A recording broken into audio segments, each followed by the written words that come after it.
വീണ്ടും കേരള തീരത്ത് കപ്പൽ ദുരന്തം. കൊളംബിയയിൽ നിന്നും മുംബൈയിലേക്ക് പുറപ്പെട്ട വാൻഹായി 503 എന്ന ചരക്കു കപ്പലിന് തീപിടിച്ചു. ബേപ്പൂർ അഴീക്കൽ തുറമുഖങ്ങൾക്ക് സമീപമാണ് സംഭവമുണ്ടായത്. 22 ജീവനക്കാർ കപ്പലിലുണ്ടായിരുന്നു. 18 പേർ സ്വയരക്ഷയ്ക്കായി കടലിലേക്ക് ചാടി. കടലിലേക്ക് ചാടിയ 18 പേരെയും രക്ഷപ്പെടുത്തി. കോസ്റ്റ് ഗാർഡും നേവിയും ചേർന്നാണ് ഇവരെ രക്ഷപ്പെടുത്തിയത്. 4 പേരെ കാണാതായതായും റിപ്പോർട്ടുണ്ട്. 4 ജീവനക്കാരെയാണ് കാണാതായത്. കാണാതായ 4 ജീവനക്കാരിൽ 2 പേർ തായ്വാൻ സ്വദേശികളാണ്. മറ്റ് 2 പേർ ഇന്തോനേഷ്യ, മ്യാൻമർ സ്വദേശികളാണ്.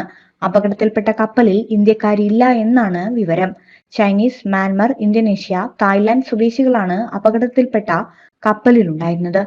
കോസ്റ്റ് ഗാർഡും നേവിയും ചേർന്നാണ് രക്ഷാപ്രവർത്തനം തുടരുന്നത്. കോഴിക്കോട് തീരത്തു നിന്നും 144 കിലോമീറ്റർ വടക്കു പടിഞ്ഞാറ് ഉൾക്കടലിലാണ് അപകടമുണ്ടായത്.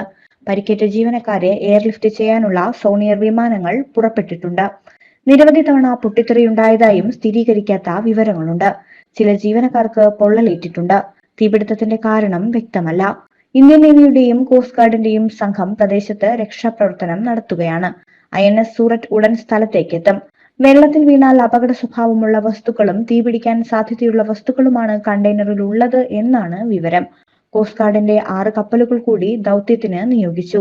തീയണയ്ക്കൽ വെല്ലുവിളിയാണെന്നും തനിയെ തീപിടിക്കാൻ സാധ്യതയുള്ള ഖരവസ്തുക്കളോ ദ്രാവക വസ്തുക്കളോ കപ്പലിൽ ഉണ്ടായിരിക്കാം എന്നുമാണ് ചൂണ്ടിക്കാട്ടപ്പെടുന്നത്. കപ്പലിന്റെ താഴത്തെ ഡെക്കിൽ നിന്നാണ് തീയുണ്ടായത്. ഡെക്കിൽ പൊട്ടിത്തെറിയുണ്ടായതായും വിവരമുണ്ട്.